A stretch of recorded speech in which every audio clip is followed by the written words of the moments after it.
Let me also bring on board Anthony Heredia as well and talk about these AMFI numbers that we're seeing right now. Anthony, hi, afternoon. Good to be speaking with you. Are you surprised the kind of bump up that we've seen? 25,000 crore rupees for the first time ever. And we were just discussing for all this, with all that FI outflows, with a bunch of IPOs and guzzlers at that, big ones, and the kind of market volatility and weakness as well. No, so I'm not surprised because I think, frankly, the way I see it, October is in some sense a tale of two halves. I think in the first half of October, as markets started to correct, we actually saw a lot of momentum in terms of flows because I think there was enough amount of money on the sidelines. And to some degree, that momentum of flows, I think, has dropped a bit in the second half and probably in early November. But nothing to me suggests that retail investors are looking to redeem or take a re-look at their portfolios. I think from a domestic flow perspective, I think even with the drop in markets over the last month and a bit, I think sentiment is broadly intact. I wouldn't say it's the same as it was in August and September. It's dropped a bit, but I don't think it's dropped enough for flows to be a concern. So the sentiment has taken a bit of a pause at the moment, of course, but not anything which is falling off the cliff, because that's very clear in the number as well, 25,000 crore SIP yet again.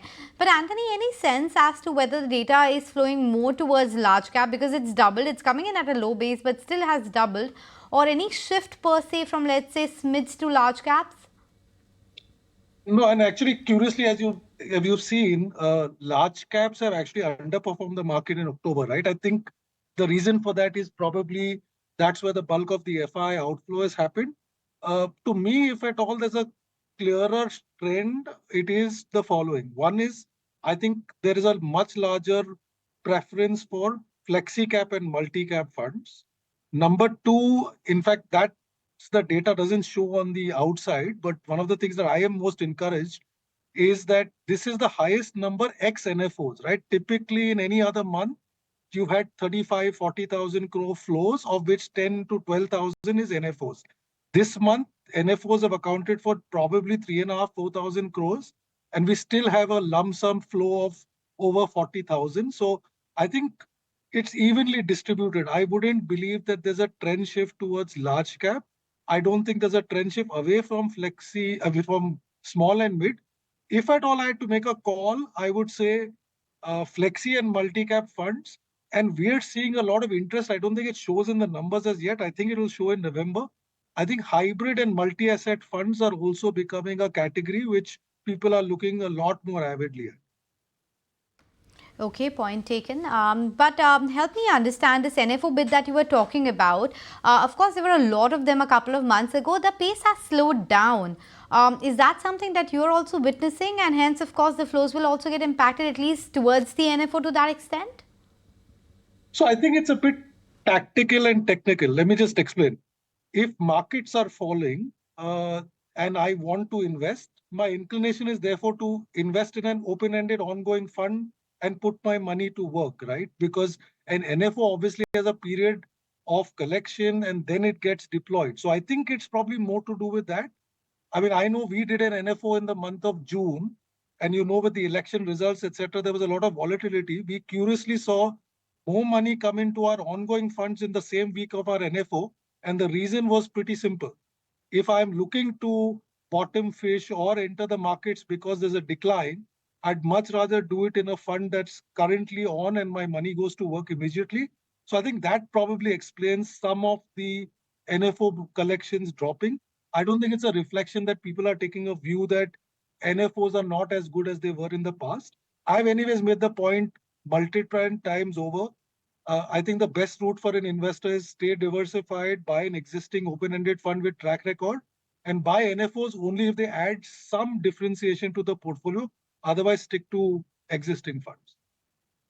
And it's interesting, Anthony, that we've seen the similar amount of interest for both SMID schemes as well as large cap funds. And I think it's very important to tell our viewers right now that you've got to have a diversified portfolio. Of course, if your risk appetite is really less, then go more for large cap schemes. But so the small cap schemes have actually given better return than large cap focused funds.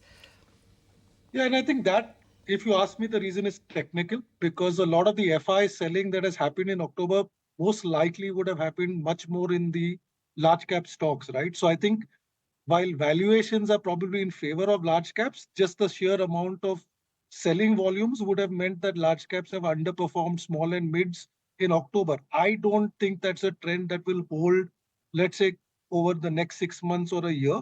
But equally, I think, when you look at possible sector opportunities, stock opportunities, it's impossible to make a call that they're going to all come in large cap or they're all going to come in small or mid, which is why I think you're seeing a large amount of diversification of flows between these categories. And frankly, the category that you choose, if you can't make up your mind, is flexi and multicap.